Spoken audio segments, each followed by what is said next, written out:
Happy midday to you. This is the midday moment for June the 12th, 2026, here on Following Him, the Disciple Life. On these moment segments, we try to, or do our best actually, to address things going on and have a disciple perspective on things. So, I want to take a moment to have a further disciple perspective on what is going on with this aftermath with the Carmelo verdict in regards to Carmelo Anthony and him, that he has been deemed guilty and it has been sentenced 35 years. My understanding, 17 years. He'll be eligible for parole. And as many people have pointed out, we actually have two boys' lives that, essentially are done in various ways. One whose life, I suppose, technically could kind of get restarted at some point in the future, and one whose life has just been taken. But it is a tragic thing either way. But when we look at what's going on with the aftermath and some of the atrocious things like that people are doing in regards to the deceased, and there's one trend, just horrible stuff that people are posting in regards to the deceased, and using AI to put up just some incredibly disrespectful things. And I won't go into the details. You are welcome to look it up, of course, but be forewarned. It's just it'll kind of it'll make you sick. It's not so.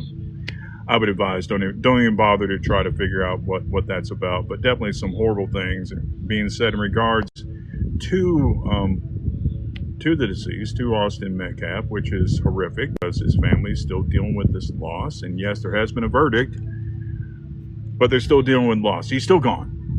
He still has passed away. And we see all this angst and people claiming, well, this must be white supremacy, or people that when they initially saw the case and they saw Carmelo's darker skin, and they automatically assumed that he must be guilty. Because I know enough from being blessed to be on X. I say that sarcastically. I don't say that against Elon, but definitely some bad faith individuals are really making that app into a wretched hive of scum and villainy with white supremacy, white nationalism, and garbage like that. You do have some that would just assume, he must be guilty because he has darker skin. And with all this stuff going on in the aftermath, it automatically being about, well, it's because this kid's skin was lighter, or us making an initial assumption. Now, it does turn out that he is guilty, because here's the other thing. It would be racist to assume he must be innocent because he had a certain color skin too, right? You have to actually look at the facts. People are individuals. You have good people and bad people from all nationalities and ethnic backgrounds. The disciple perspective is not to just look at them and judge.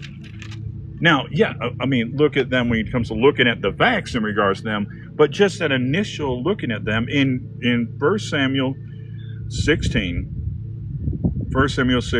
and this is when Samuel was going to appoint Saul's successor, and of course he figured it was one of the older brothers, and he sees Eliab and assumes that it's going to be him, and Yahweh tells him something. He says there in verse 7, about halfway through the verse, "For the Lord does not see as man sees, for man looks at the outward appearance, but the Lord looks at the heart."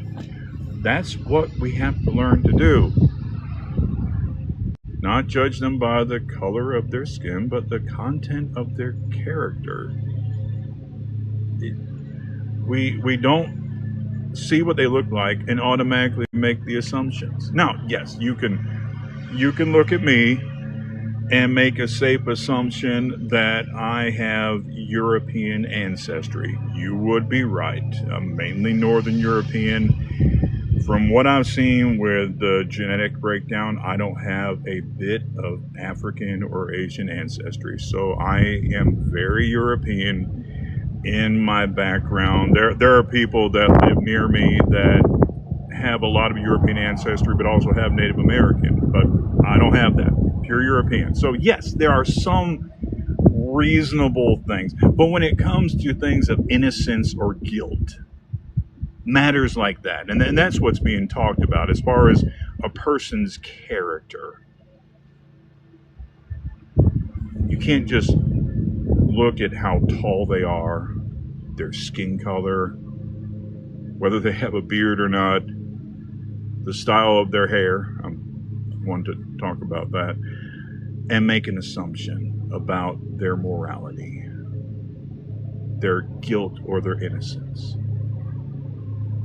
Follower of the Christ, going to be an imitator of Christ.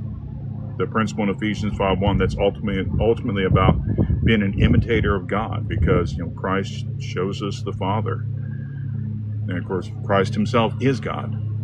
We're going to be imitators of God, and God looks at the heart.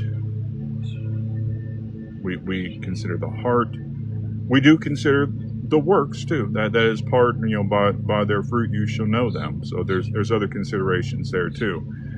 But to automatically look at the skin color and assume one way or the other, assume this is just an example of white supremacy, or to look at somebody and just assume they're guilty because they're a certain skin color, that is not the way of the Christ.